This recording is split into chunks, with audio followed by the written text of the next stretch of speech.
السلام علیکم ورحمۃ اللہ وبرکاتہ۔ حضرات محترم، ذی الحجہ کی نوی تاریخ یوم عرفہ کہلاتی ہے۔ اس دن روزہ رکھنے کی بہت فضیلت وارد ہے۔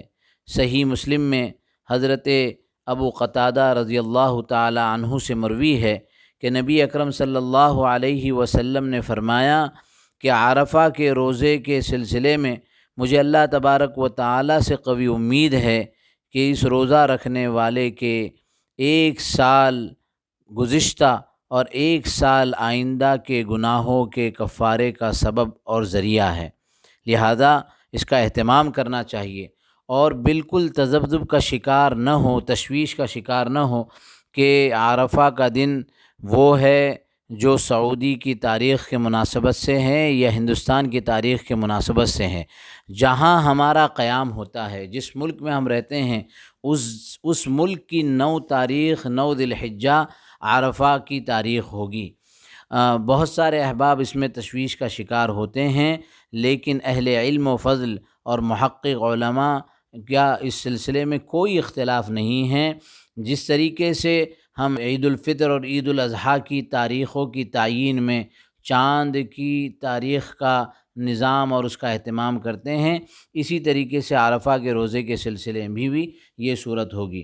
لہذا ہم عرفہ کے روزے کا بہت اہتمام کریں، اور پھر نہ صرف روزہ رکھ کر پورا دن سو جانا، بلکہ اس دن اعمال صالحہ کا اہتمام کرے، دعاؤں کا اہتمام کریں، نوافل کا اہتمام کرے، ذکر اللہ ہے، اللہ کا ذکر ہے، درود شریف ہے، استغفار ہے، قرآن کریم کی تلاوت کا اہتمام کرے، صدقہ اور خیرات کرے، اور تکبیر، اللہ اکبر اللہ اکبر اللہ اکبر، لا الہ الا اللہ واللہ اکبر وللہ الحمد پڑھتے رہیں۔ یہ بہت بڑا عمل ہے۔ ساتھ ساتھ جو دوسری اہم بات ہے کہ عرفہ کے دن یعنی 9 ذی الحجہ کی فجر کی نماز سے لے کر ایام تشریق کی عصر کی نماز تک ہر نماز کے بعد تکبیر پڑھنا ہے، اور اس کا بھی اہتمام کریں۔ ہمارے ائمہ کرام ماشاءاللہ اس کا اہتمام کرتے ہیں۔ پھر عید کے دن قربانی کا اہتمام کریں۔ بہت مشہور روایت ہے ترمذی شریف کی کہ قربانی کے دن، یوم النحر کے دن، بنی آدم کے اعمال میں سے سب سے اہم ترین عمل وہ قربانی ہے، اور یہ قربانی قیامت کے دن اپنے سینگ اور اپنے کھر کے ساتھ آئے گی، اور قربانی کا خون زمین پر گرنے سے پہلے اللہ تبارک و تعالیٰ کی بارگاہ میں قبول ہوتا ہے۔ لہذا تم طیب خاطر کے ساتھ قربانی کا اہتمام کرو۔ بعض احباب یہ کہتے ہیں کہ قربانی میں اتنا مال ضائع ہوتا ہے، تو کیوں نہ اس سے بہتر یہ کیا جائے کہ مال کو جمع کر کے اس کو غریبوں کی ضرورتوں میں لایا جائے۔ صدقہ خیرات کرنا مستقل ایک عمل ہے، شریعت نے اس کے لیے احکامات دیے ہیں، زکوٰۃ صدقات کا پورا نظام بتلایا ہے۔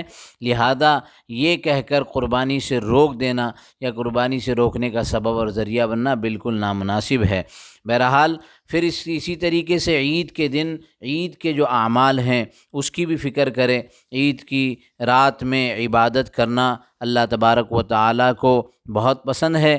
ایسے تو ہر رات میں تہجد کا اہتمام کرنا چاہیے، اور رات میں جلدی سو کر جلدی اٹھ کر اللہ کی بارگاہ میں نمازیں پڑھ کر دعاؤں کا اہتمام کرنا چاہیے، اور عید کی رات میں اس کا اہتمام اور زیادہ کرنا چاہیے۔ اسی طریقے سے عید کی نماز سے پہلے غسل کرنا، خوشبو لگانا، اچھے کپڑے پہننا، عید کی نماز کو عیدگاہ میں ادا کرنا، یہ سب مسنون عمل ہے۔ جاتے وقت اگر سہولت اور آسانی ہو تو پیدل جانا چاہیے، ایک راستے سے جائیں اور دوسرے راستے سے واپس لوٹیں، اور عید کی نماز سے فارغ ہونے کے بعد تقبل اللہ منا و منکم کے کلمات کے ذریعے ایک دوسرے کو مبارکبادی دینا، یہ رسول اکرم صلی اللہ علیہ وسلم کے صحابہ سے ثابت ہے۔ لہذا عید مبارک کے بجائے مذکورہ کلمات کہنا یعنی تقبل اللہ منا و منکم کہنا بہتر اور افضل ہے۔ ہاں، عید مبارک بھی کہنے میں کوئی حرج نہیں ہے۔ اسی طریقے سے ایک بات کا یہ بھی خیال رکھیں کہ عید کی صبح میں کچھ نہ کھائے پیے یہاں تک کہ عید کی نماز پڑھے، اور نماز کے بعد جانور کو قربان کرے اور قربانی کا گوشت سب سے پہلے کھائے، یہ بھی مسنون عمل ہے۔ اس طریقے سے اور بھی اعمال ہیں، ان اعمال کا اہتمام کیا جائے اور خوب تکبیر کا اہتمام کیا جائے۔